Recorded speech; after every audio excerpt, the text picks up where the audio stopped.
Alors nous allons voir maintenant les objectifs patrimoniaux auxquels peuvent répondre les SCPI. Et vous allez voir qu'autant que les atouts, ils sont nombreux. Alors d'abord, il faut bien comprendre, la SCPI, on l'a vu, c'est un placement immobilier. Donc déjà, lorsqu'on pense de placement, on parle horizon de placement, c'est-à-dire durée dans laquelle on va conserver le placement.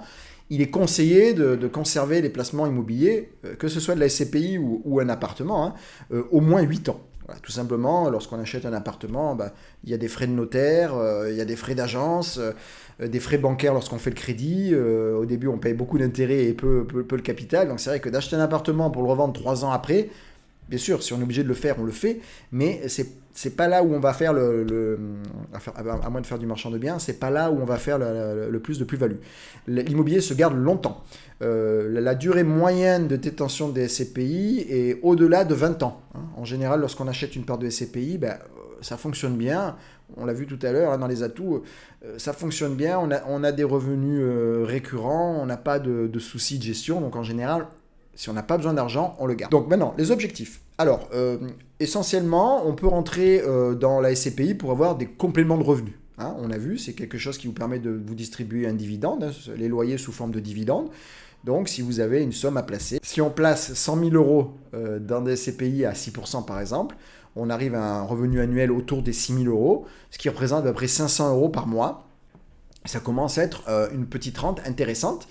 Cette rente permet, par exemple, en période d'inflation, de compenser la hausse des prix des matières premières et de la vie en général. On peut aussi réduire son activité. Moi, j'ai des clients qui ont un peu d'argent, un peu de placement, et effectivement, en bourse, c'est pas évident de savoir si d'une année à l'autre, on va gagner de l'argent.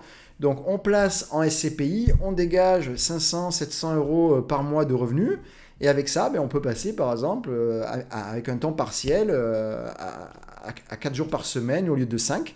Donc, ça permet aussi, ces revenus complémentaires, d'arranger votre vie personnelle. Donc, on l'a vu, ça permet aussi de faire fructifier un capital, puisque c'est placé sur l'immobilier. En plus des revenus réguliers des parts de SCPI, vous allez pouvoir avoir une augmentation du prix de la part qui va faire que votre patrimoine, par exemple, si on place 50 000 euros avec une augmentation uniquement de 1% par an de l'immobilier, au bout de 25 ans, vous allez avoir 64 000 euros. Donc vous allez faire augmenter votre patrimoine et en même temps aussi augmenter vos revenus, parce que si la distribution est toujours de 6% au bout de 25 ans, vous toucherez beaucoup plus de revenus sur 64 000 euros que sur 50 000 euros. La SCPI permet aussi de faire un placement qui ne distribue pas de revenus.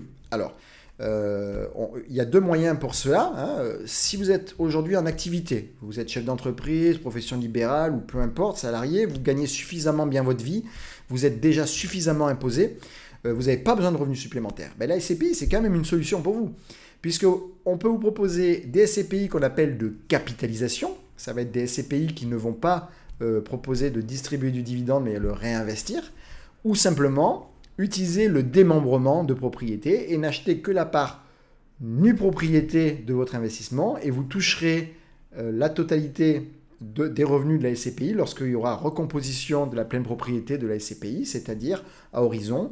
Lorsqu'on prend par exemple un démembrement sur une quinzaine d'années, admettons vous avez 50 ans, vous préparez votre retraite pour partir à la retraite à 65 ans, vous achetez une SCPI en démembrement pendant 15 ans, donc en échange de cela, vous allez avoir une décote sur le prix de la SCPI, c'est-à-dire vous allez la payer moins cher, mais vous n'allez pas toucher les revenus pendant 15 ans. C'est l'usufruitier qui va toucher les revenus. Mais vous, au bout de 15 ans, vous récupérez la pleine propriété de votre SCPI qui aura, d'une part, pris l'augmentation de la part, et vous la retrouvez en pleine propriété. Donc, prenons un exemple. Si vous achetez, par exemple, une part de SCPI qui vaut 100 euros, vous ne l'achetez que 65 euros parce que vous avez fait une nue propriété.